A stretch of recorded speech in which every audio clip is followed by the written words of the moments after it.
Today on the show, we're answering your questions. Questions like, how much time should a pastor spend on social each week? Or what do you do when you've been giving your all to social at your church and it's still not working? And how do we make sure that we're always serving God in a field that's so gratifying itself? Let's dive in. Well, hey there, and welcome to the Pro Church Tools Show. We're here to help you and your church navigate the biggest communication shift in 500 years. I'm Brady Shearer, your host. I'm joined as always by my co-host. We call him Archbishop Asparagus. It's Alexander Mills. Hello. And today we're answering questions from the mailbag, opening up the inbox to answer your questions. For context, every time we go out for lunch on Wednesdays, which is typically the same day that we film and record a podcast, Alex always has to order for the table asparagus. It's just one of those things. Like, asparagus is one of the first seasonal vegetables, if not the first, like asparagus and radishes around here to eat. Oh. And the restaurant downstairs, when asparagus is ripe and ready, they're like the first to just serve up a plate of, it's just asparagus. Like, it's got some edible flowers, it's got the Parmesan, but it's like, this is asparagus on a plate. And it's like, it's just a sign of a season of harvest and bounty ahead. And it's just great asparagus. Imagine ordering an appetizer side for the table that didn't come with edible flowers. And downstairs here, you cannot. Every dish They're seems going to have put flowers pickled on it. onions and edible flowers on pretty much anything that you order.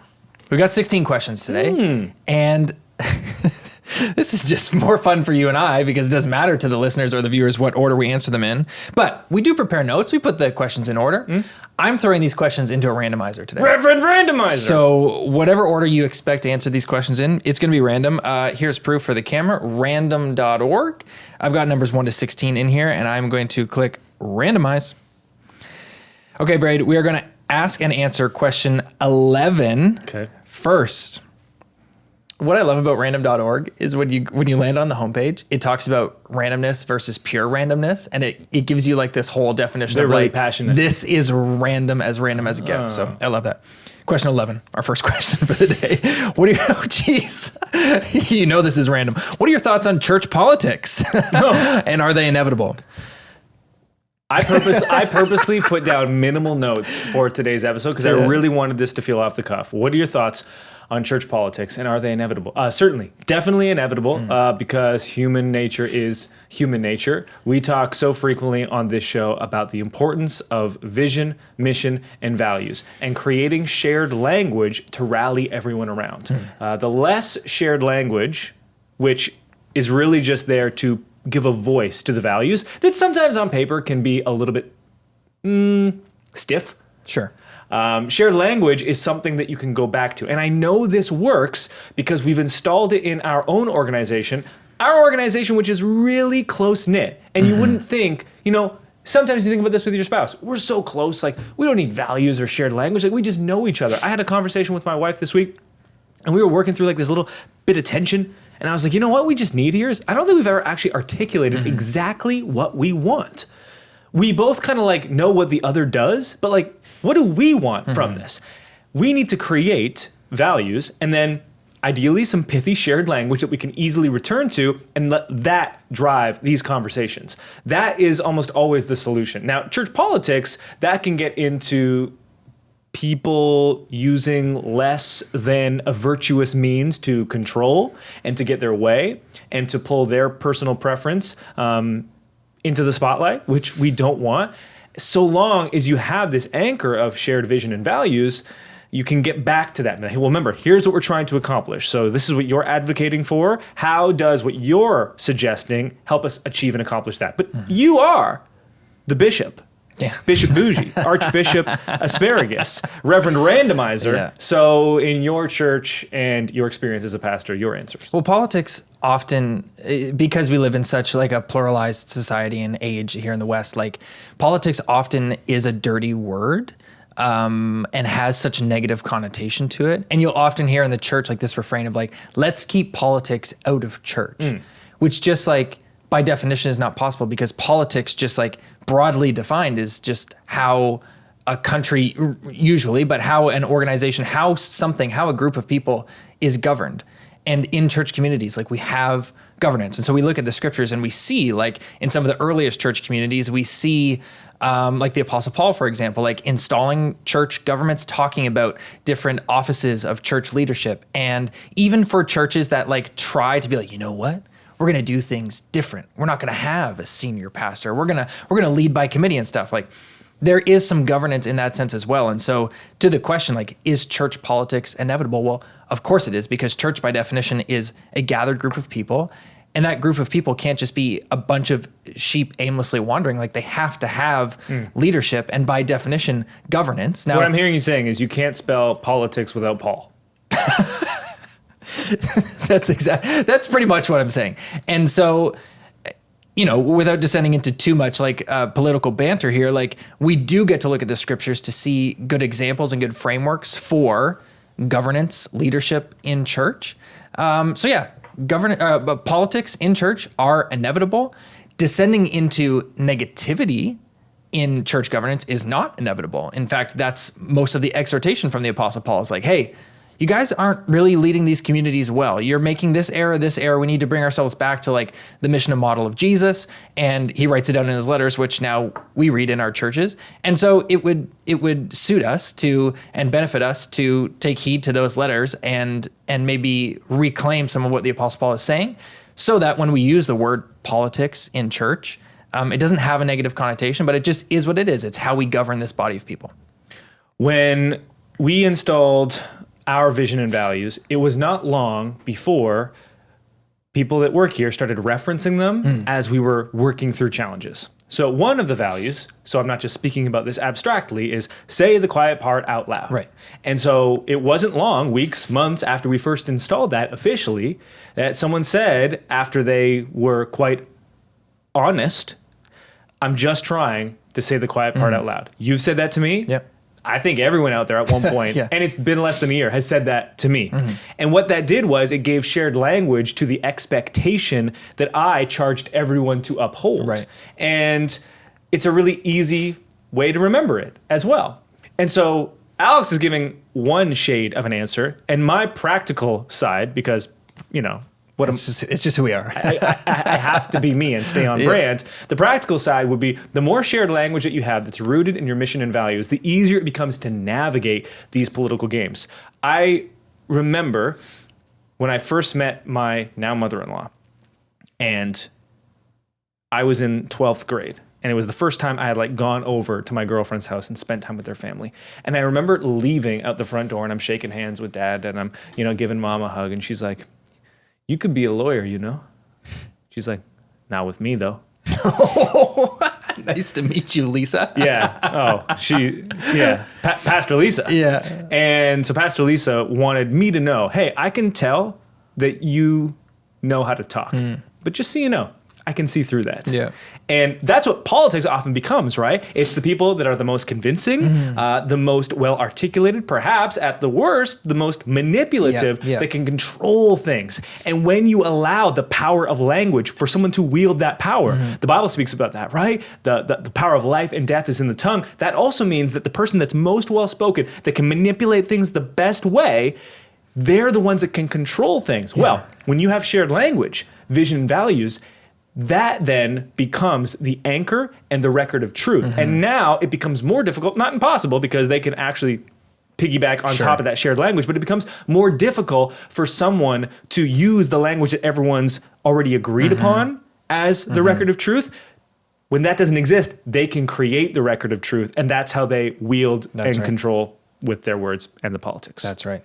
So good. I know this because I could have been a lawyer. The Pastor and the Pragmatist. Wow. That's the name of our new show, our third show. Oh, interesting. The randomizer says we're going to a question about social. So this is question 2. What do I do? Question 2 and actually question 2. Oh. Yeah. What do I do if for the past month or two, our church's Facebook reach and engagement has dropped? However, our Instagram has been rapidly climbing. Is it worth diversifying our content between platforms? And if so, where do I even begin? Or is there something bigger here at play? I don't evaluate social media performance in 1 or 2 month increments. At the smallest, I would look at 90 days. So the first answer to this question, the beginning of that answer is consider evaluating over a bigger sample size. When we work with clients at socialsermons.com, we, on demand, will prepare reports for them. I don't prepare a report with a new church until we've been working with them for at least 90 days. Okay. There's nothing really for us to evaluate after 30 or 60 days because the sample size is too small. What is the danger when you evaluate from a small sample size? You can read something into the data that is a blip Right. of reverent randomizedness and not something that's actually substantive. And then you can make decisions, changes, beliefs. Oh, you know what? When we do this, it works. Or perhaps less good. When we do this, it doesn't work. Then you start making decisions based on that when actually it was just randomness and there's nothing there to glean. So that would be the first thing. What's interesting about this person is that they're excelling on one platform and not excelling on another.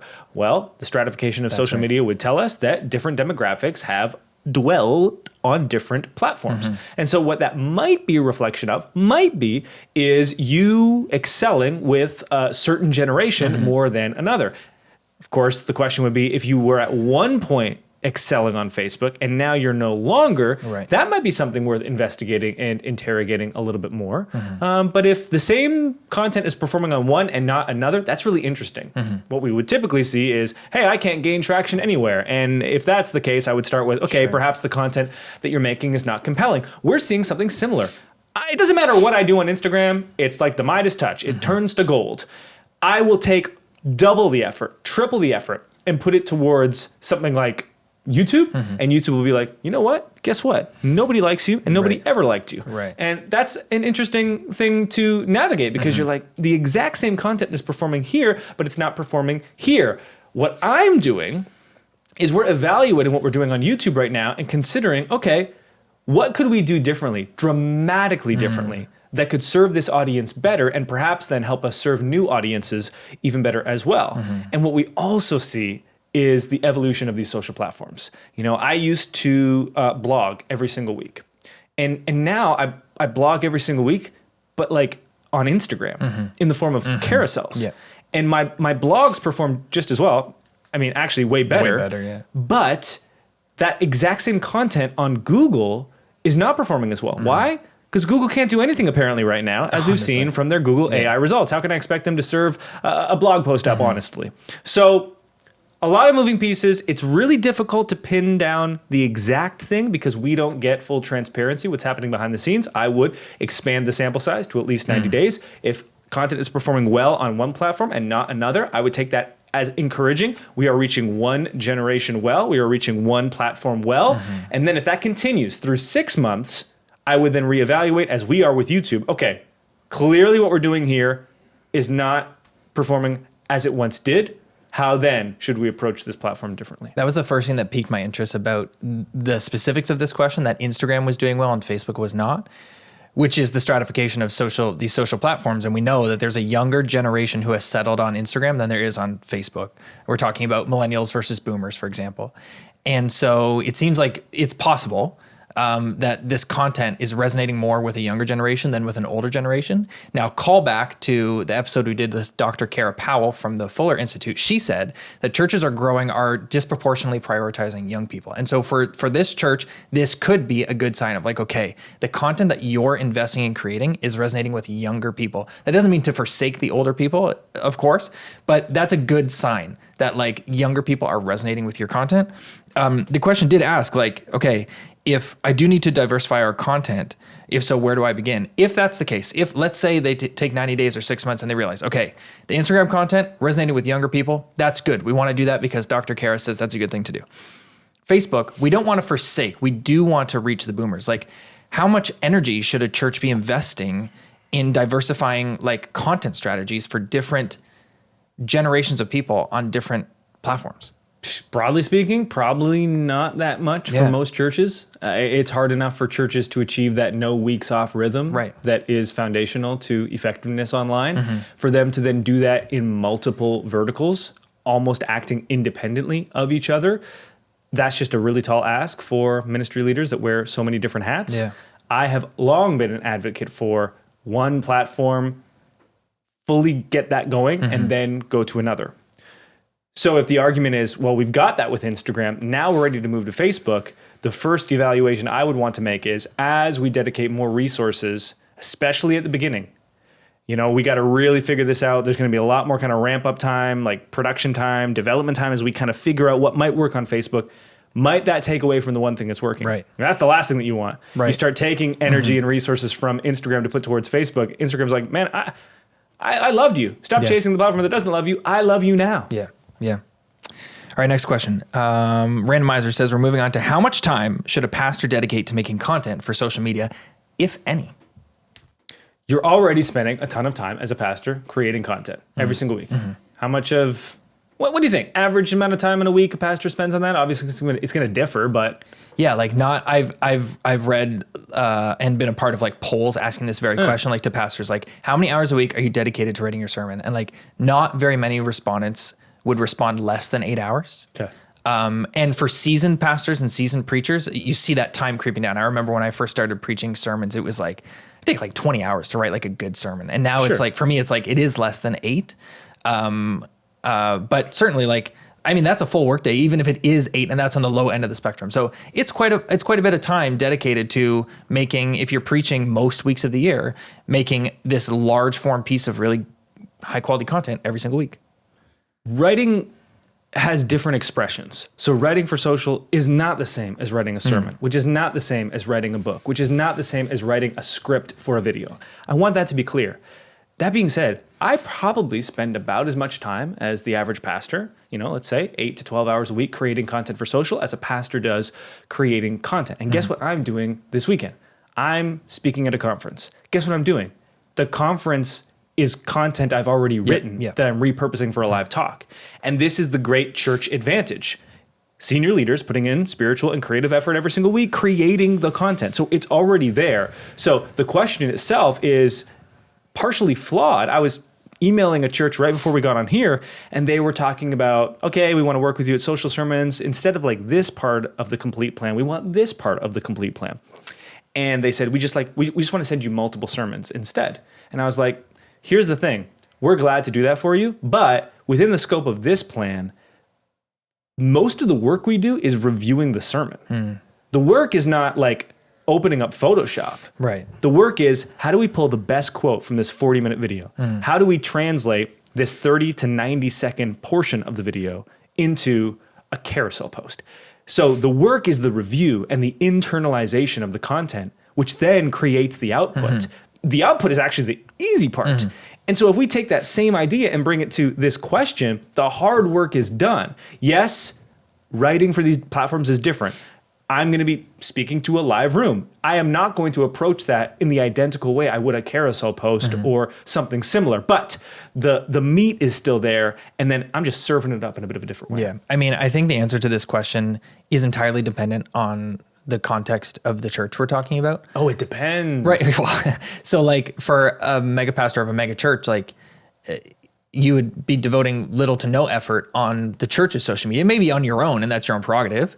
For a medium-sized church, maybe your personal Instagram is like the pastoral voice of your church. And so maybe there's some effort there. And then for a church like mine of 75 people, where we don't have someone doing social media, it's just me.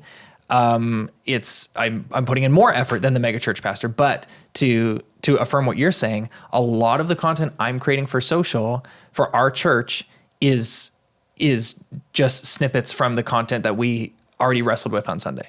So whether it's from the opening prayer or the worship or certainly the sermon, I'm just like picking out things. Like on Sunday, my dad was preaching. I wrote down a couple notes during his sermon with social in mind.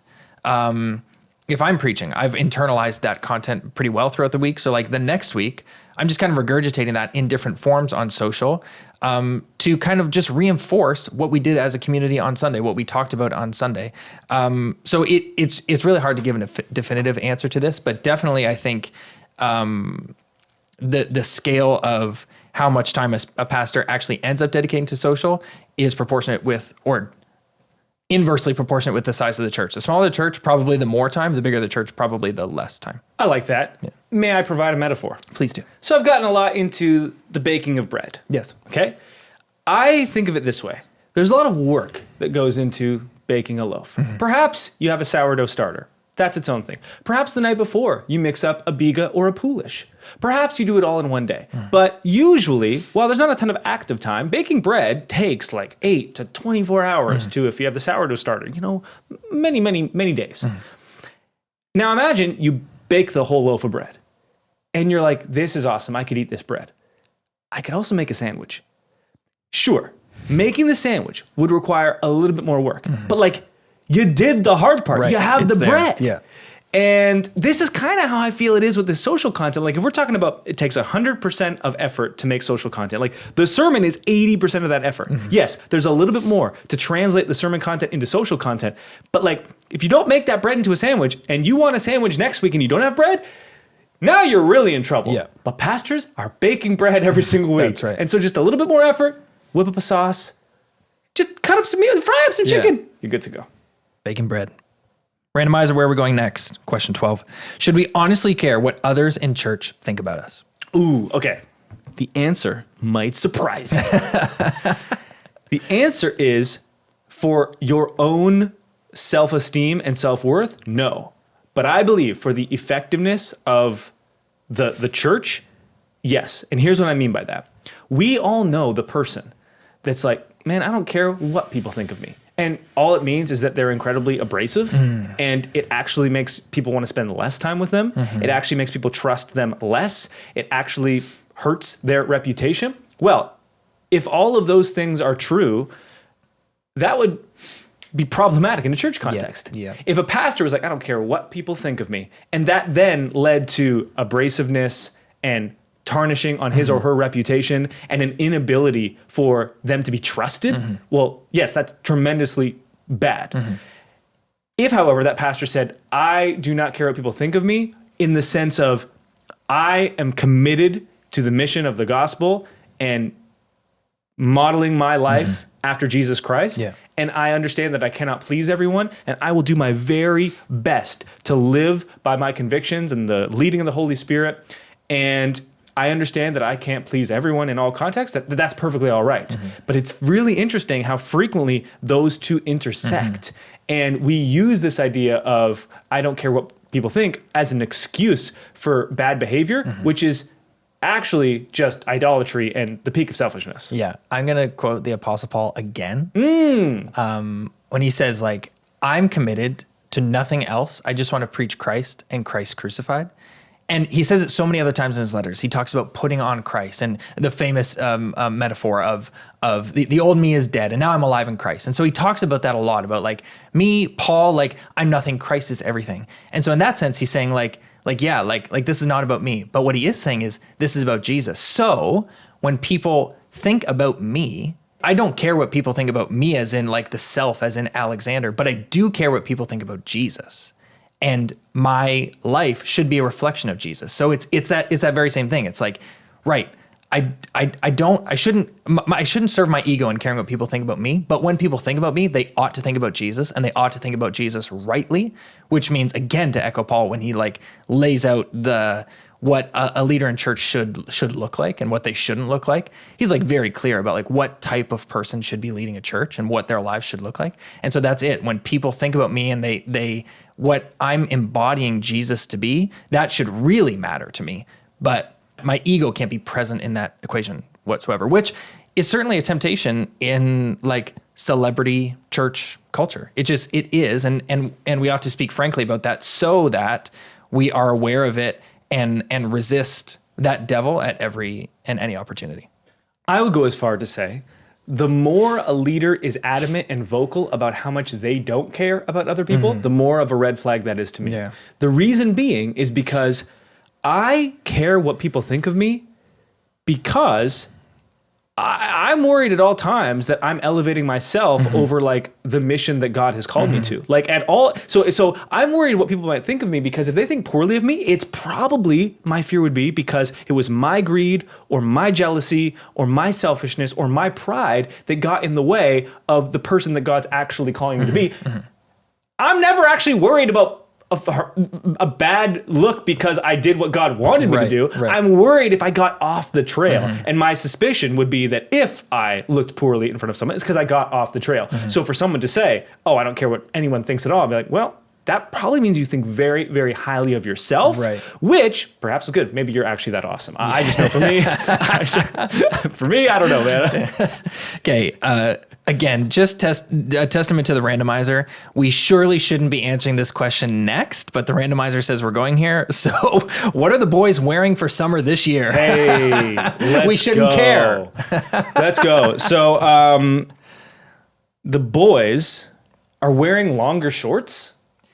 A little bit longer, not too long. I've seen some wide shorts. Yeah. Yeah. My shorts this year are about 2 inches longer Oh, interesting. and a little bit looser. I mean, which shouldn't be a surprise to anyone. We've moved away from the skin tight shorty shorts, but yeah, a little bit looser, a little bit longer. Like not rocking a 5-inch inseam this year. So I've seen like a lot. What's really trendy right now is like some longer, wider shorts. Very early 2000s ish. And I'm interested in that. Most of my shorts are above the knee, and so to go loose fit below the knee is like a big step. Also, like, neither of us are the tallest gentlemen, and so that's not. And you've got going tattoos to show off. Well, that's also interesting, right? Skies out, thighs out. That has to be true at all times.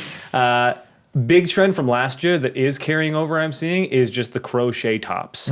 Any type of polo or top that has texture, that is not just a polo that is like, just like a plain color with sheen. Like, your top, you can see the texture in it from here. That's really nice. A drop shoulder, a Cuban collar, love, love, love. Any type of embroidery. I've got a couple like button downs, short sleeve, button ups, short sleeve. Are you buttoning it up or are you buttoning it down? It depends on what time of day it is. Okay, so yeah, a little embroidery. I've got some that have like, some floral, some that have I feel like there's a bird on one. Okay, cool. So that embroidery is pretty good. White shoes at all time. I'm trying to move forward with the footwear. Like I'm entering my mid-30s. I'm 33 right now. I'll be 34 next year, So I'm entering that mid-30s. Like, can a man wear white sneakers indefinitely? I think so. His wife would say yes. Yeah. He would say, well, should I not be entertaining the idea of a loafer. Or a boat shoe? And she's like, or Air Force Ones until you die. Right. And or I'm the like, 550s. Yeah, it's like a middle ground. I mean, 550s. And thin shoes are in right now. Sambas, again, that's not really my thing, as we've discussed on previous episodes. So I'd say that's kind of what we're wearing. We're keeping it light. We're keeping it breezy. Consider your fabrics out there. It's going to get spicy if it's not already, depending on where you live. And it's very often possible to wear the identical silhouette of a clothing item, but if you swap out the fabric, a cotton for a linen, for example, suddenly you're like, oh, I'm incredibly more breathable. Yeah. I haven't messed around with the crochet top yet. I don't know what to do underneath, because some of the crochet's so loose. Am I nude underneath? You don't want one where like you can see nips. Like sometimes you do, but like for an everyday office crochet, like most of them are tight. They have a tight enough weave that it's safe. You're not breaking through. Yeah. All right. I'll consider it. All right, next question. What is the hiring process for Pro Church Tools? I mean, honestly, usually what happens is I just post a job listing on Instagram stories. That seems to have served you well for quite a long time. We usually have such demand that we get enough applications that we don't have to do anything more than that. The Instagram has grown big enough. I'm sure that there are better ways. The nice thing about leveraging the Instagram platform is like there's 110,000 followers there right now. And so what that means is like we have probably the largest database of like church creatives that we can access on demand. Now, they're not on the email list, and I don't want to send job stuff frequently over the email list. What's so nice about Instagram stories is like it hits people that really care and want to see it. And it does seem that job listings perform really well on Instagram stories. Like we've talked about what performs well on stories, just candid shots, polls, and if you're hiring, seems to like work really well. And so I can publish this and thousands of people see it. We get enough applications. We find the candidate that we want. And what's really useful is they know us. And so they're not coming in cold. Right. We even were interviewing someone the other day, and they were Canadian, and they were referred to us by somebody else. And he was like, yeah, no, I don't really know who you are. And then he was like, Oh, you're that guy. So even he wasn't like a follower because he wasn't in this industry. He was doing kind of like film outside of the church space. But even he was like, oh yeah, no, I've seen your stuff. And so that's pretty useful because you already have like trust and you have just shared understanding of what you're trying to accomplish, which makes the candidates that you get like already qualified, which is awesome. So follow the Instagram stories. And there have been some like more opportunities recently than there ever have been. It sure seems that way. Join the team in some capacity and work with us. So keep your eyes peeled. Maybe even turn on notifications. I'm just saying. People do that anymore? For stories? Yeah. That's a thing? I don't know. Can't you just like turn on notifications for a profile? For anything they do? Maybe. What about notes? If I get a notification for a note, so help me. I haven't had notes on my Instagram account in like a really long time. My wife still has it on hers. Like yours, the feature was removed? Yeah, like I don't see notes. I can't make one. Gone. Oh. Yeah. You still have it on yours? Like people. Oh yeah, I see notes all the time. Yeah. So but you have to follow the person and they have to follow you. Right. So like I don't use them because I don't really follow too many people. Yeah. Because I just follow accounts from fashion brands that make crochet tops. Right. Big drop tomorrow from About Blank. At this point, it'll be in the past by the time you hear this. But. Do you know when they're doing a drop? Do you know what to expect, or it's just like No, I know. Okay. There are some crochet tops like I know my size, I know the colors that I want, and I will be ready to go. Nice. I hope you're ready to go for this question. This is the question you and I have both been waiting for. Okay. You need to settle a debate between my wife and I. Oh Lord. Drinks in the shower? Yes or no? Okay, so or maybe so. We're gonna get personal here. Okay, so if you want to breeze through the personal, you're like, I don't want to know Brady that much. I understand. Like, depending on your imagination, like I don't have a mind's eye. We've talked about this on the show before. Right, So like when we're talking about you blind. and I, and we're about to talk about our shower habits. If I was listening, I wouldn't have like a mental picture. But for the folks listening, right? For the folks listening, it's like they might. This might conjure up a mental picture they're not ready for. Well, and if it didn't, it did now. You know, just because your mind is blind doesn't mean everyone else's minds are activated. So my wife and I frequently go in the shower, not for the purpose of intimacy. Right. Recreationally. We have a big shower. There's plenty of room for both of us. Right. So we just kind of hang out in there. We need to get clean. Away from our kids. Yeah. No. Not to be clean. Oh, just like almost just like hanging. a sauna. Yeah. Because we just close it. Cool. It steams up. We don't have a sauna. Maybe we'll get one. That'd be nice. Yeah. But she has an issue. She's not really Canadian. Yes, she was born here. I'm convinced that she doesn't belong here. She doesn't look like she does not have the skin color of a Canadian, the complexion, and she hates the cold.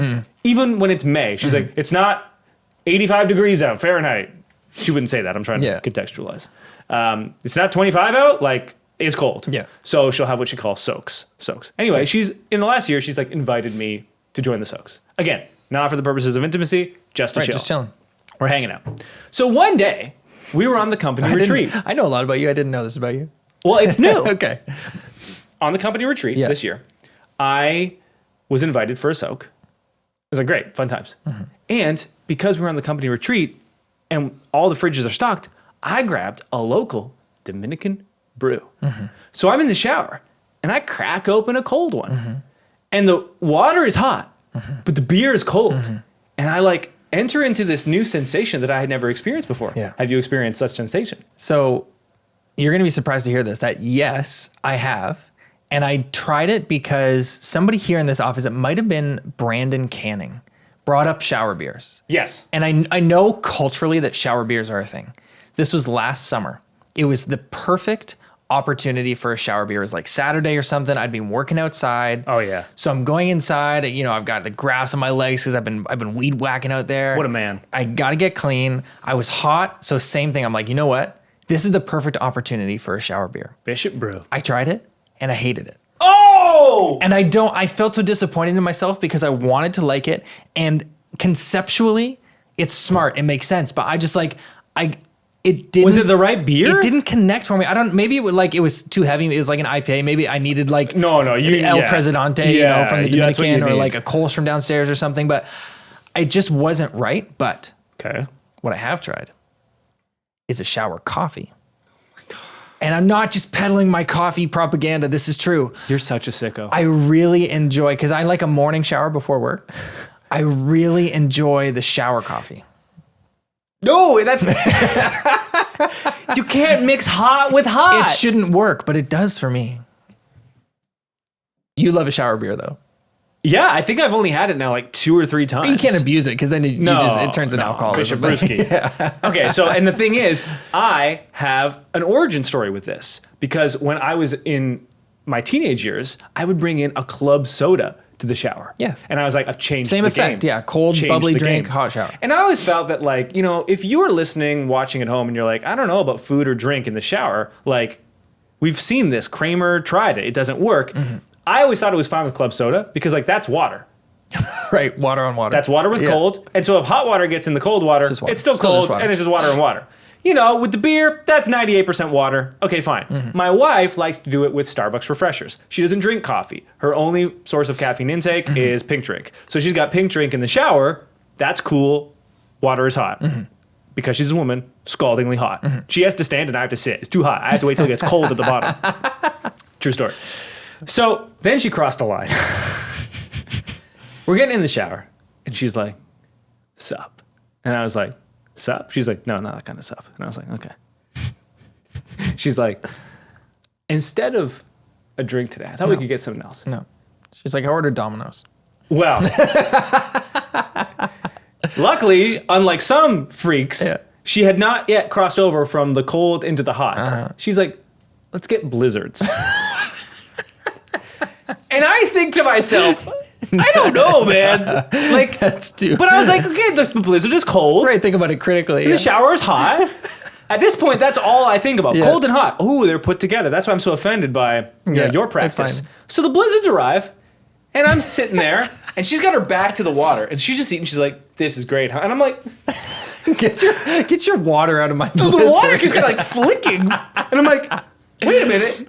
The DQ blizzard is already on a time crunch. Yeah. It's already a ticking time bomb of like. It's a steam room in here. It's a soft serve turned into froth real quick. Yeah. I'm like, so I'm racing. And I'm like shoveling and like trying to finish it. I can't put it down. Yeah. You know what I hate about pitas and burritos? I never feel like I can put them down. Right. Like I want to be able to take a break from my dinner. This is not a marathon. Yeah. I want to pause. Yeah. I can't pause. No. I'm just shoveling soft serve and Reese's Pieces chunks. Yeah. And she's just like, I'm so glad I could share this with you. And I'm like, this is offensive. It's not. And what you've made it crossed the line into debauchery. So has she repeated the blizzard behavior like in her own personal time, or is that like a one-time? No, that was just last week, and I was like so repulsed by it. I hope it never happens again. Right. It's not where I expected that to go. We've been talking a lot about blizzards here in the office. I'm surprised it hasn't come up yet. Well, it's summer, and I just want ice cream all the time. Yeah. And I really can't have ice cream all the time. Yeah. You give it a try, though. Blizzard. What time of day was that? Time of day were you having always a blizzard? night. It's escape your kids. Okay. Right? Like kids go to bed. Yeah. And it's like, do not come near us. Yeah. Close the bedroom door, close the bathroom door, close the shower door. We're 3 doors away. Yes, yeah. Okay. Next question in order from the randomizer. What are your view on having tattoos, especially as a leader in the church? Yeah, okay. So this question comes in earnest pretty often.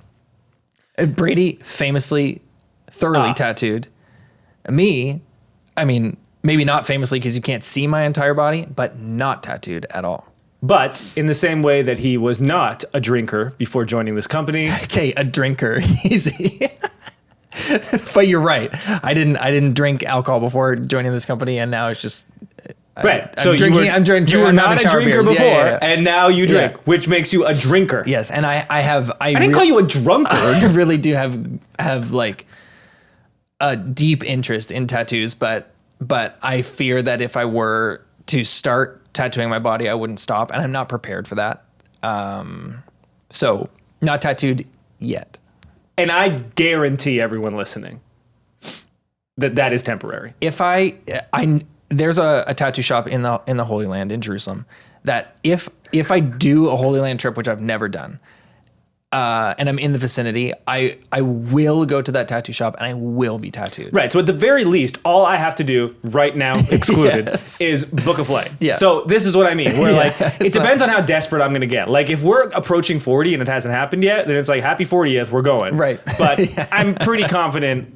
It feels this is a tipping. Okay. So in Leviticus, we have one verse. Yeah. It's 19:28, and it's. Just don't get a tattoo on your body. Mm-hmm. And that is the reference that's used. You could really stretch it and be like, your body is a temple. Okay, well, what does that have to, I mean, that's why I care about fiber intake and saturated fat. Right. Not like, I put the dove for the Holy Spirit on me. The verse directly before that is don't shave your face. Interestingly, no one has ever accused me of not letting the sideburns grow. Right. So at the very least, we have to consider, is this a cultural thing or is this a textual thing? And my belief is that this is a cultural thing. Yeah.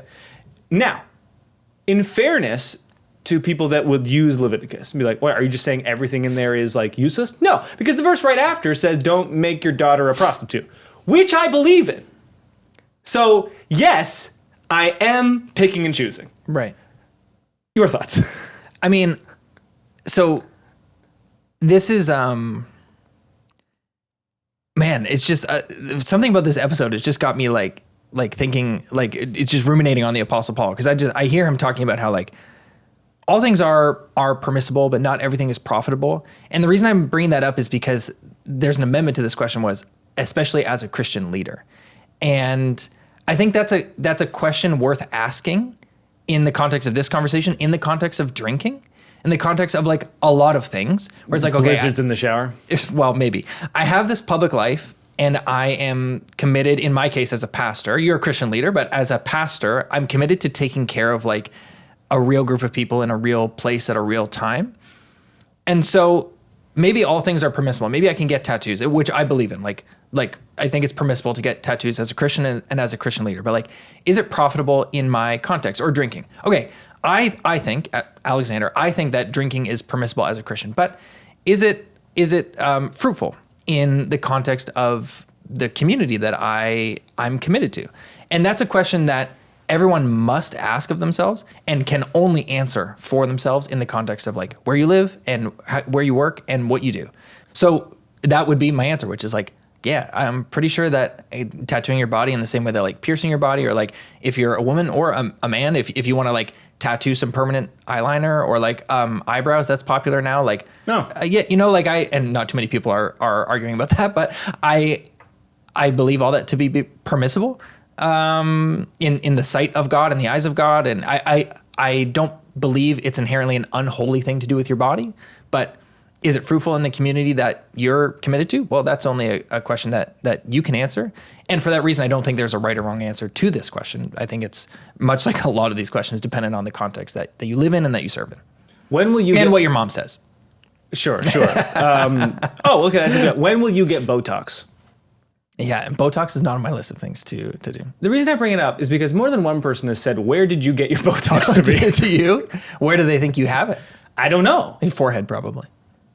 Why? I don't know. It's just like... I get it. Nice. I have a big forehead. No, it's a nice one. You know what? No, it's a nice one. So I have had cosmetic procedures done on my face. Okay. Because I had really bad cystic acne. Right. So I got Accutane, and then I had procedures to minimize the scarring. Right. And they did not eliminate We've the scarring. talked about this on the show, yeah. They're very painful. Very, very painful, and it removed that. I don't know why I'm bringing this up. It's just funny because the answer to your question is like, will my culture abide by this? Not even like, is the Bible okay with this? Which I think is really important to bring that to light, because we so often take what culture will not abide and we use that and like we masquerade that as here's what the Bible says. Yeah. The Bible doesn't say that. We're just saying our culture won't abide by it, which my initial instinct is then, well, if it's just cultural, then I can do what I want. What you're saying, which is so fascinating, is like, no, there's value. There's actually a reason to do something or not do something because the culture won't abide by it, even if the Bible is fine with it. Right. Which is just crazy. And this is why I think this tattoo question is sometimes easily dismissed, because like about half of millennials have tattoos. So it's not an issue for us culturally. But previous generations, it was so rare. And in really previous generations, like it meant something to have a tattoo. Like it was like, oh, so you're saying you are like in this group. Right. You have this history.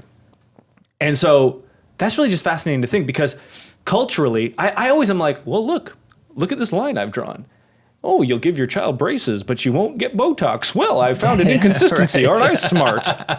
The pragmatist did it again. Yeah. And I guess I'm just considering the cultural side of it, because like Botox to me is actually like this scary thing that I'm like, I would not get that type of like procedure, even though it's becoming so much more commonplace. I always find it strange when I go to like a place where, let's say I go to the dentist, or when I was going to the dermatologist to do my face, like, and he's like, and it came up, and he's like, yeah, like literally every single person that works here has lip filler and Botox. And I was like, I wouldn't have even known. Right. Maybe because I'm blind to these types of things, because I don't really know they exist. Like, oh, once you start shopping for the car, you see it everywhere. Sure. But I'm just rambling at this point. But when are you going to get the Botox? No Botox on the horizon for me. But I actually, just this past weekend, I said to my dad, I said, I need you to help keep me accountable to this. I have this dream of going to the Holy Land, like with a specific person, to do like a pilgrimage with this specific person. And I call it like a bucket list item, if you will, but it's like something I really want to do, like with my life, certainly before I die. But it's one of those things that like, it's big time, it's big expense. Like it's something that you could dream about, but really easily just like not end up doing. Oh. And I asked my dad, I'm like, can you keep me accountable to this? Like to doing it. Yes. And so it just seems like an inevitability that not Botox, but that I will get tattooed. Cause if, like I said, cause you're going to be there. If I go there and am in the proximity of that tattoo shop, I will mark my body. Well, this does put a little bit of a wrench in my plan, because now I wouldn't feel great about being the one that books this ticket to this pilgrimage right. When you're like, well, I was supposed to do this pilgrimage with this other person and I was going to get that tattoo then. And I was like, well, you told me to hold you accountable. So sorry to that person, but we're going. All right, next question. Was there a social or communication trend that you didn't see coming, but that really blew up? I'm usually pretty good with these. Didn't see coming, but really. What about like the inception of meme culture? I mean, I've been on the memes. I mean, if you think about some of the earliest versions of the social program that we did for churches, like 7 years ago, we would try to include as many memes and like comedic elements as possible. And churches were often very resistant of it because they were like this is too lighthearted. And I was like, man, I heard your sermons. You were joking. Like, let's have some fun online too. I'm just surprised but even back then, like memes were something that you and I, like digital natives who, it was like part of our online lexicon. Like we knew how to speak in memes. I'm surprised that it has transcended like the stratification of social. Like there's meme culture across all social platforms and all generations. Like my dad is sending me memes all the time. And I'm like, I could have never dreamt that we would be sharing these things back and forth. Like that you would speak this language. I couldn't have imagined that. I did make that Instagram reel about the stock photo site that was saying Unsplash, and its cinematic photos with shallow depth of field and texture is code for like old person. Right. And so we create and curate stock photos that actually look like UGC. It actually looks like it was shot on your phone. And I was like, what? But why? I don't know why that shocked me, because it's not lost on me that shooting social videos on your phone is code for this is organic, this is authentic, this is not staged or scripted, you should trust me. So I don't know why I didn't assume with stock photos that would translate in the same way. I used that site this morning, by the way. Really? Yeah. How'd it go? I mean, I've used it a handful of times, but I used it for a social post for our church because I was looking for a specific type of background. I went to Unsplash, could not find. And it's funny because when I was looking, I wasn't putting this language to it, but I'm realizing now as I'm regurgitating it that like I was looking for something that looked like I shot it on my phone. And I wasn't having that thought when I was searching on Unsplash, because I use Unsplash all the time. And I went there and I was like, the vibes are just not what I'm looking for. So I went to dupephotos.com or whatever it is and found exactly what I was looking for. Gen Z daddy. Picture of like it's like I don't know. It just looks like an abstract photo that someone took on their phone, because I wanted to make a post for social that had like a scripture verse on it, but I just didn't want it to look the way Unsplash is serving me up images. You're saying it was not chuggy. Yeah. Yeah. That's what I'm saying. You know what? One trend that I didn't see coming was Instagram stories biting off Snapchat stories. Yikes. That one that happened caught in me by big surprise. I was like, oh, Snapchat stories. Like, This is the next in a legacy of social platforms that introduce a new feature, and the other platforms will not be able to copy them. Like Facebook didn't try to copy Instagram, they just bought Instagram. Yeah. So at that time, this is 2016, we're all talking about, is Facebook or Instagram going to buy Snapchat? And we now know that they tried. Facebook famously bought Instagram for $1 billion, and everyone thought that it was a ridiculous number to ever consider. Now looks like one of the best acquisitions in tech history. Facebook asked Evan and Snap. They said, we'll give you 3. And Snapchat said no. Wow. And then Mark's like, bet. Yeah. Watch this. And now, like, Snapchat's still around. Like, they didn't disappear.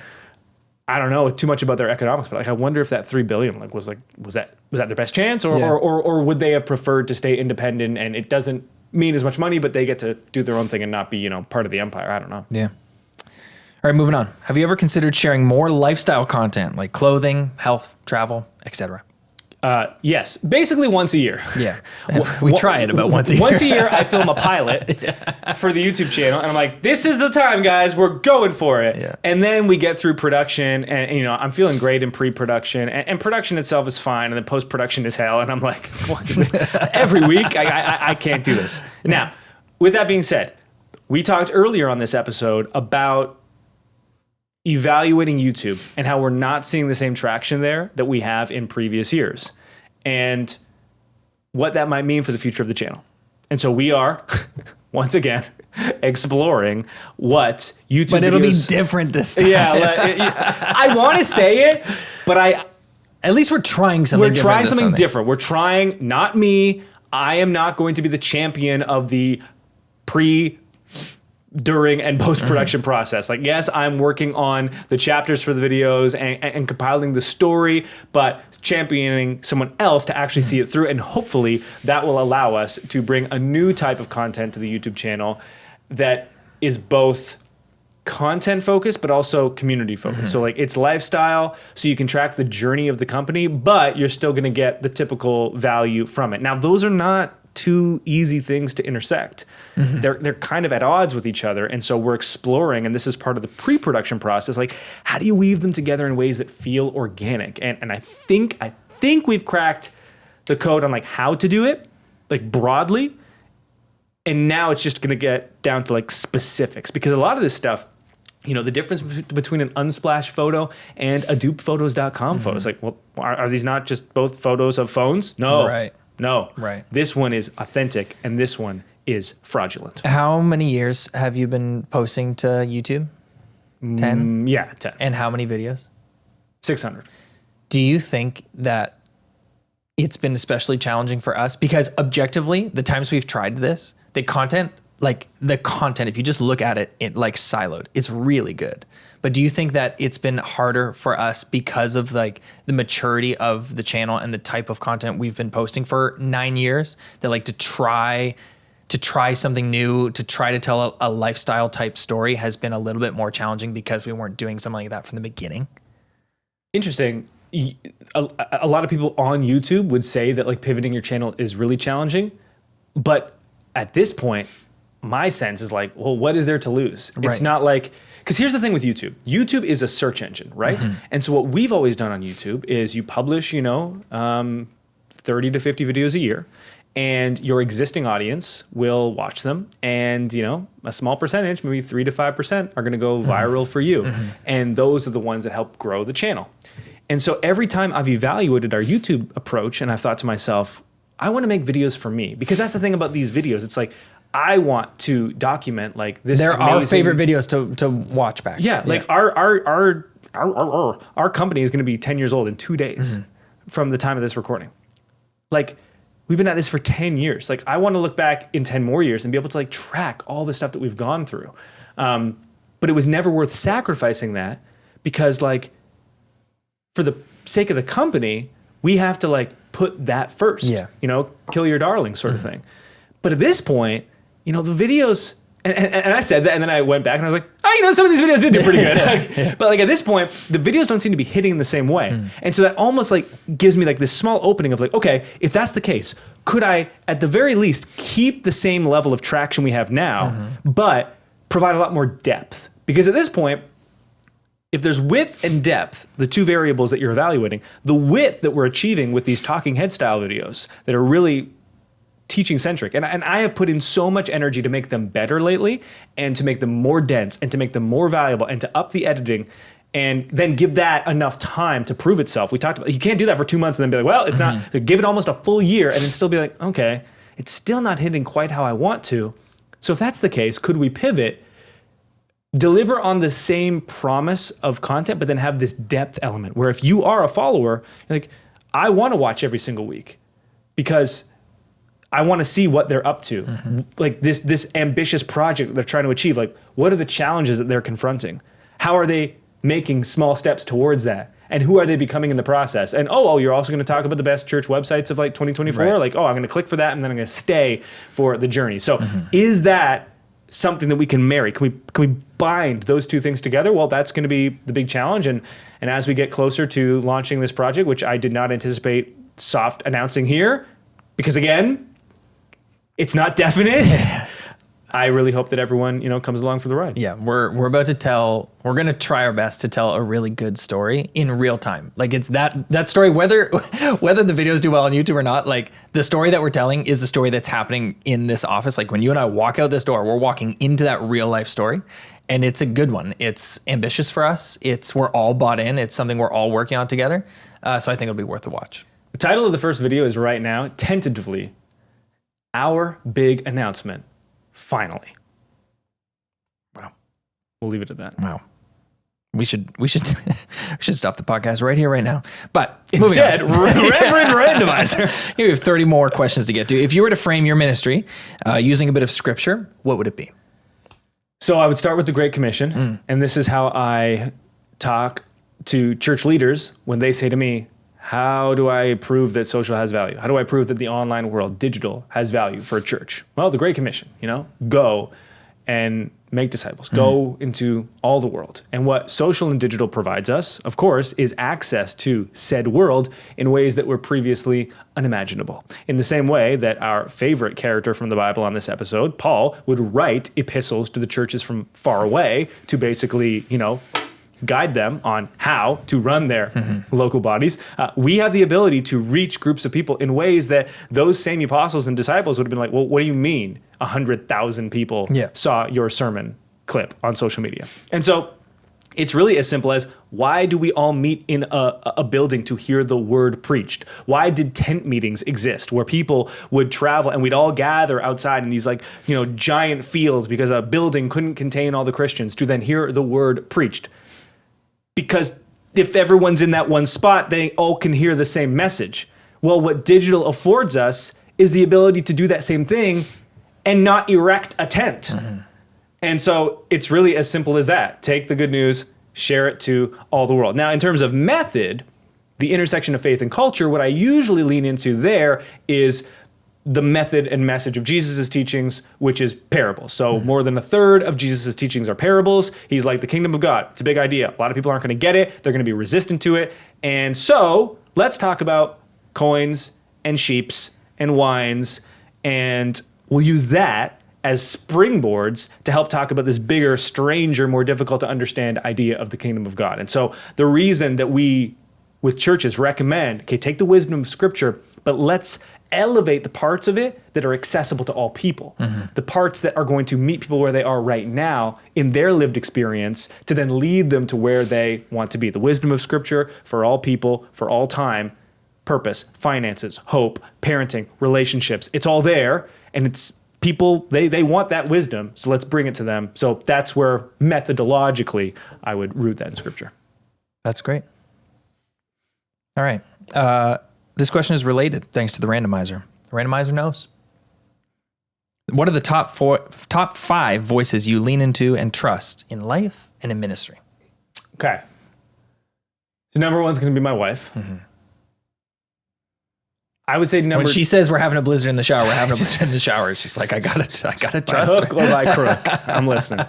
Number 2 is got to be my mom. So she's passed. She's with Jesus now, but have enough wisdom from her from the 25 years that we had together, 26, that's like internalized and is deep. And when I'm like in a difficult situation, I'll often go into the index of like what might mom say or what did she say about this, and then lean into that. I remember I pre-answered this question, and I only had 4. Oh right, because like I was gonna just mention like the word, but I don't think that counts here. Like yes, the Holy Scriptures. Sure. And I don't expect this in return, but my final one was you. Oh, that's kind. And the reason is because for everyone listening, and I'm not going to try to like, just gas him up too much. Stop. But the thing is about Alex is he's like the only person, like one of the only people that I've ever met. Like, this man will stand by his principles and his values no matter what. No matter what. To a fault. I promise you, to a fault. Yeah. And so when he says something and he has conviction about it, you listen to the guy. If I'm the lawyer that can just sweet talk into anything, he has zero sweet in his talk. It's just talk. And so when he says something and he's like, listen, I want to tell you what I feel about this. You're like, well, I don't know if I'll agree, but like, and we have vehemently disagreed on like some important things in the history of our relationship. And it's like, at the end of the day, man, I respect it. And so when he says things, I listen. And so, you're also in that. Thanks, man. You want me to give my top 5 to you? Yes, but I don't want you to include me. Okay. So you put Brittany first and your mom second. When I thought about this, I put my dad first and my wife second. That's in no particular order. It's just like they're both at the top. My dad, we just have such history. I was actually talking to Rylan today, your wife's brother, and he says he sees his parents about 6 times a year. Yeah. Because they live quite a bit of ways. And like sometimes I see my dad 6 times a week. Yeah. And we didn't talk about that. He just said that comment in passing, but I reflected on it a bit and I was like, oh, I have a really special relationship with both my parents, specifically my dad. We work together, we pastor together. He is my pastor. He's my mentor. And so I listen to my dad, but something my dad does better than just about anyone I know is that he teaches me so much of what I need to know about how to be a person, a disciple, a husband, a father, a friend, a pastor, but not by speaking, by living.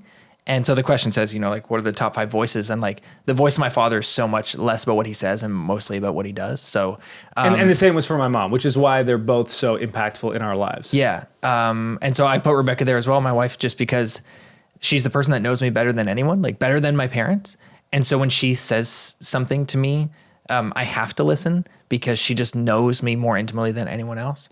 The next group of people I thought of were my closest friends. And sorry. And so you happen to be in that group. Really? Yes. And so like just my closest friends, again, that next level of people who know me relationally better than most people. And so when they say something, I actually have to owe it to them to listen to them because of how well they know me, because I can trust that they can see something that I can't see. And we have relational equity that builds trust there. And then there are voices that are shaping my life and ministry beyond that are like less relational, but like Eugene Peterson would be one. I mean, it's a miracle he wasn't number one, right? Like we all had money on Eugene as like, a top 2 finisher, and for him to come here in like the bottom 4, like that's, I mean, who would have thought? And so like Eugene is there. Somebody like Brian Zahn is probably there. Just like, folks and usually pastors who who have run quite a bit of the race, if not the full one. So like Eugene has ran the entire race, and his life, his ministry, his work just like speaks for itself. And so it's voices like that folks who have gone a lot further than I have that I let shape my life and my ministry. But I will say, like, I'm actually pretty cautious in how many voices I let shape who I'm becoming. Keep the circle close. Well, and it's like, it's such a modern problem, right? A predicament. I mean, it's not entirely a problem. Predicament we have, which is like, I could be listening to podcasts from really thoughtful people all day, every day. And I just don't think that's like a thoughtful way to be formed or discipled.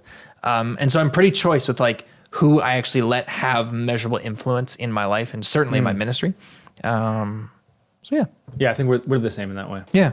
And that's a challenge. And I'm not actually like really all that good at it. I find myself, I'm so impressionable. I guarantee you I'm more impressionable than you are. but even just the volume of stuff I listen to or like content I consume, I'm constantly like checking myself. Like you've listened to too many podcasts. They were good. Right. You actually can't have armor up against that many voices when the volume is that loud. Yeah. So how many more questions do we on have? that. I'm trying to go back and forth between. So that was question 8. Question 8 in the order that there are 4 more. All right. Well, We can do it. Keep it rolling. Number 6. I feel like I'm giving him my all for my church's social media, and I'm seeing little growth. What's your advice? Oof. Well, consider the sample size. Mm-hmm. I've had this question a lot, and more than half of the time when we evaluate their sample size, I say, hey, your expectations are a bit too aggressive, a bit too ambitious. You know, we talk about the social ministry mountain, the way of contextualizing your efforts on social, the base layer, no weeks off. Okay, that needs to be the sustainable rhythm that is non-negotiable. How many weeks of taking no weeks off is enough to be a reliable sample size? Well, that's what I'll get to. If the question is, I'm working so hard and I'm not seeing measurable results, you can hear it in the question, like that no weeks off rhythm is in a vulnerable spot. Yeah. Whatever they're doing, it doesn't feel like it's sustainable. So that needs to be the first thing that you fix, even if it means pulling back on the content. Like publishing twice per week as a baseline, like no less than that. Like that's all it needs for no weeks off. Once we have established that, we're looking for viral for me posts. That's any post that reaches 10x the audience of a typical post of yours. The reality is 3 to 5% of your posts are going to be viral for me. So if you publish for 90 days, twice per week, that's 25 posts. What's, 5% of 25? No One. idea. Yeah. So like in 90 days, you might have 1 viral for me post. You might, but that's such a small sample size, not 3 to guaranteed, 5%. yeah. Like you might do it for 6 months and then you have 2 in like the final month. And like, it all in the aggregate, it was 3 to 5%, but it doesn't always work like cleanly. Like every 25 pulls, you'll hit the lottery. No, like if it was that was true, then once we're in that rhythm, we've hit a viral for me post. We want to stockpile more than one of those to achieve the 10x growth rate. That's growth of 4% per month in new followers. Not a lot, modest, compounds pretty quickly. That adds up to 10x growth over 5 years. So if you got 200 followers today on Instagram, that's 2,000 followers in 5 years. That's a 12 to 24 month process. So laying out these expectations of like what we aim to achieve with churches that we work with, we're talking about 2 years before you're growing at 4% per month, which is like, that's the objective. That's like, we did it.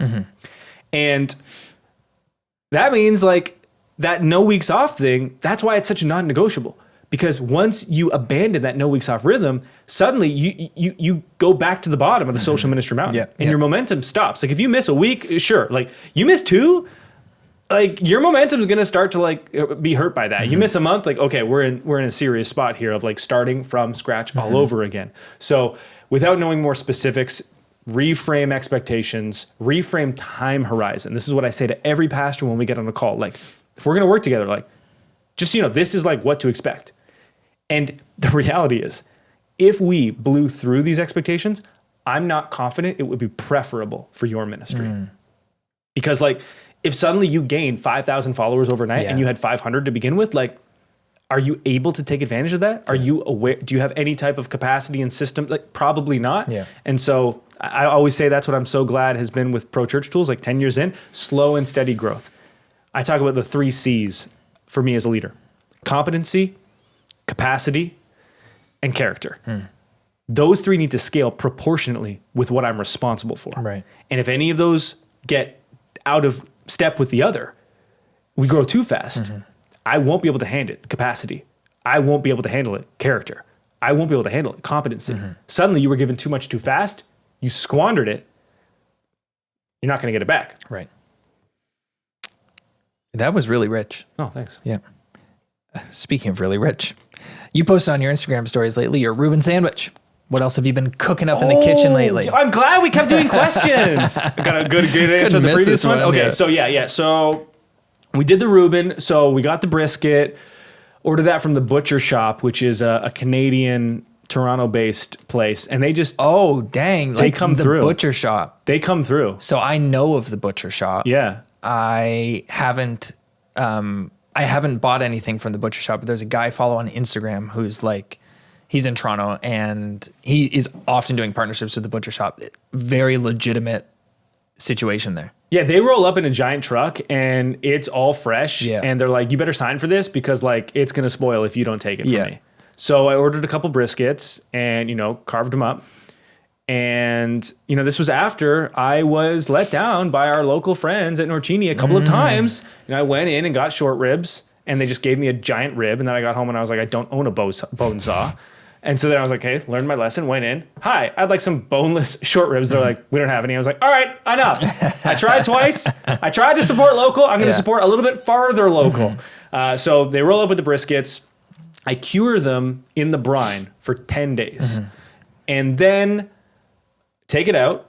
And it's corned beef at this point. I just boiled it basically in an Instant Pot for 5 hours.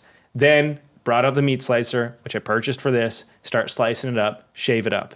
Then I made a marble rye for the bread, made a Russian dressing from scratch, emulsified that oil with the immersion blender, outstanding. Got a nice Swiss Gruyere and some sauerkraut. It's a perfect Good to go. sandwich. It was great. So that was awesome. I've got the sourdough starter going. It's been 2 weeks. And it's looking good. But today, I have the delivery of, it's like a sourdough home. It's like a little fridge for the sourdough starter. Yeah. Yeah, because we live in a climate that has very different seasons. And so even at home, I run the AC a lot more at night.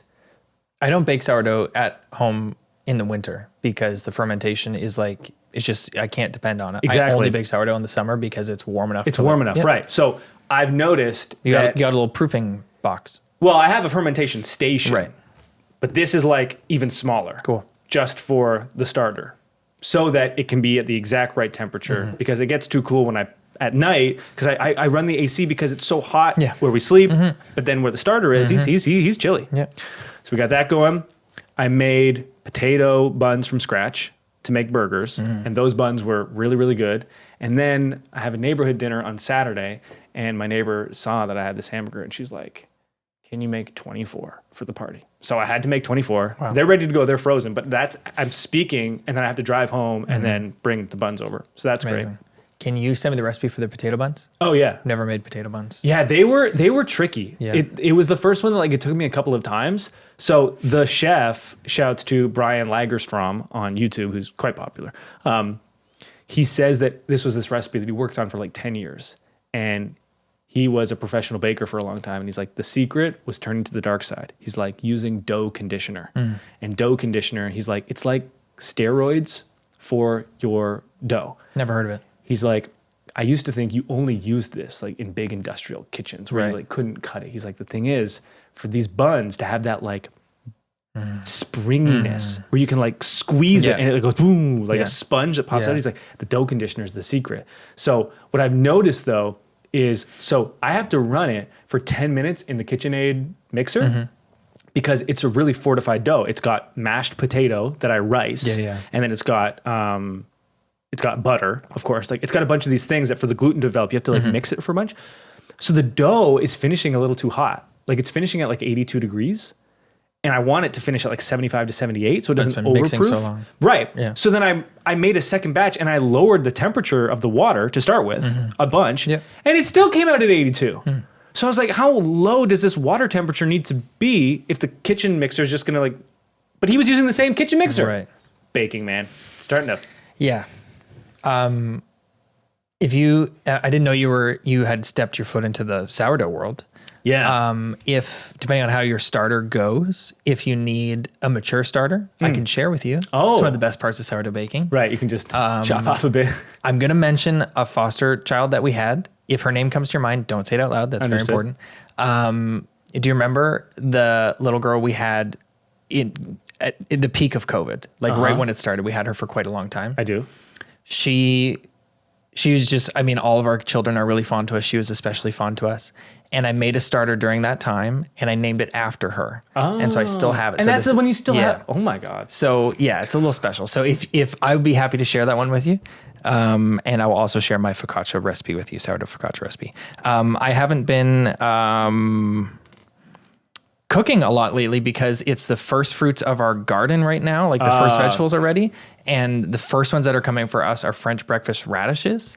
And so I've been eating those raw every day for lunch. So you slice them like on a bias once, like diagonally. Then you take your knife and you smash them. So they're like super like irregular and like crooked and cragged. Like smashed potatoes? No, like, so you got a whole raw radish. Yeah. Slice it once diagonally. Then you take your knife, put it over top of the radish and then smash it. So the radish like breaks once. Okay. That way it can like catch what I'm about to hit it with, which is olive oil, salt, like flaky salt and pepper on a plate, fresh basil from the garden, fresh edible flowers from the garden. And if the radishes are especially spicy because it's been hot, a little bit of honey. And I'm just eating that at lunchtime. Yesterday I had 2 poached eggs over top of it. And like, so that's what I've been eating every day because radishes are here. And they need to be used. Exactly. 2 questions left. You ready for this? First question. Do you encourage or discourage the hide like count feature? If you encourage it, when's the best time to use it? Yeah, I think it can be a useful feature. I don't know if I've ever used it. I have not. I think it can be really useful when you feel like, listen, our numbers are not going to impress anybody. Right, because like a lot of folks are landing on your social accounts when they're looking for new churches. They find your church's website. Oh, this looks like a cool church. They click on your Instagram account and all of your posts have like 2 to 4 likes. But the content is like objectively good. Right. Or even if you follow church and you're like looking through your feed and most of what you see is like, you know, X amount of likes, X amount of likes. And then there's like your church with a fraction amount of likes. Like, right. The reality is that people are going to be like, this content might not be as good. Right. So let people turn it off. Let people judge the content for what it is. It's like judging a book by its cover, right? A lot of us look at the like count to judge a piece of content, like on TikTok. I look at the like count to see if I'm going to finish watching this video or not. So remove that opportunity from people and let them judge the content for what it is. Of course, the irony is that now when I see that, I go, you must not get many likes. Until I saw a creator that I know like offline. And I saw that he was doing it, and I was like, he's getting like 5,000 likes on a post. Why is he doing this? And my interpretation, I didn't ask him, was he was doing that because he's like, it's not about, I don't want you to look at my numbers and be like, this must be great. He like was doing it for the same reason, but as a way of like stunting any pride people would have put in him, which I thought was quite virtuous. The randomizer, also virtuous in leading us from that answer into our final question. All right. What do you do to make sure you're always serving God in a field that is so gratifying itself? Let me tell you, I don't hide my legs. I want you to know. Wow. I mean, you know, anchoring to values. We've talked about it, like it's been kind of a thread throughout a few of these questions, like about integrity and like our ego and hiding likes. This is and working in social by nature is like, can be this ego trip where it's like, you know, we've brought up this silly post that I've had a few times on the show now. It's got 1 million views. The insights are nuts. And it's like, there is this temptation in the social realm, and we're trying to teach churches how to use social to like have it feed our egos a little bit. And we have already through this episode in some ways talked about some safeguards to like keep you from that, because it's imperative that we keep ourselves from that. Here's the reality.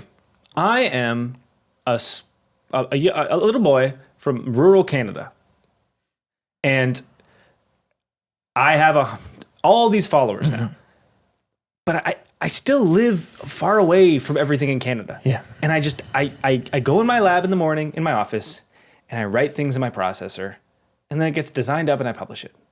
And then I look and I'm like, 14,000 likes.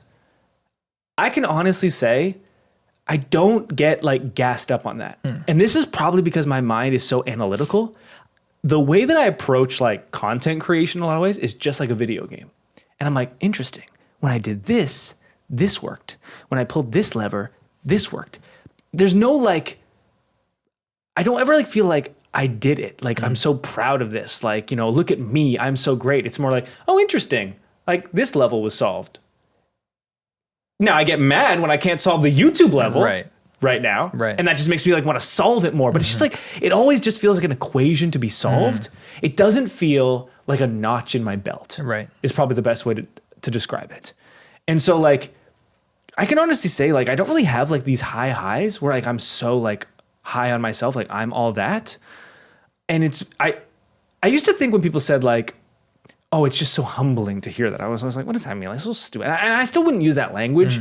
But when I get on calls with people now and they're like, and people like just say like, oh, I've been following you forever. Like, you know, you changed all this. Like, man, like you're like the OG. Like you're my goat. Like people say these things, and I'm like, okay, like I'm just helping you with social. Like it's just it's very strange, and it doesn't feel material because the reality is I have like 5 friends. And we all just see each other all the time and have 2 kids. And I like to get in my lab and tinker and play with my spreadsheets. I mean, that's probably like, that probably does a lot of the heavy lifting, which is like being rooted and grounded in just like a very pedestrian, normal life, you know, where like you have friends who know like your neighborhood dinners, like friends who like know nothing about what we do for work, don't care. You go to a church, we've got kids who don't care. They really don't. Because you're just dad. And so like maintaining those. This week, Lil was like, Dad, you're like a big YouTuber, right? And I was like, no. And she's like, this person has 18 million followers. Do you have more or less? I was like, less. And she's like, oh. Like, she does the splits. Like, she's like doing gymnastics. Like, you think you could do that? No. Yeah. All right. Like, they don't care. Yeah. So those like real life, real time relationships just like serve to keep you grounded. When you do have success or like these accolades that people give you for your online work, it's not a persona because it is you, it is me, but it's like, it is just work. And so, yeah, those real life, real time relationships really help to keep you grounded. And, you know, you just got to touch grass every day. Yeah. You really do. Yeah. That's it. Thanks everyone for your questions. You can always send them in to hello@prochurchtools.com. You can DM them to me directly on Instagram. You can put them in the comments below any of these videos and we will add them for next month's mailbag. I'll put them right into the randomizer. I really liked the randomizer. Kept you on your toes. And I didn't do too many notes for this. I really just put in the questions the way we used to do back in the day for Ask Brady. Right. And I thought a lot better episode. Yeah, good stuff. Okay. Thanks as always for your time, attention, and trust. We'll talk to you next Wednesday. Oh, a water glass from last week. Hiding. Gross. Okay, we're rolling.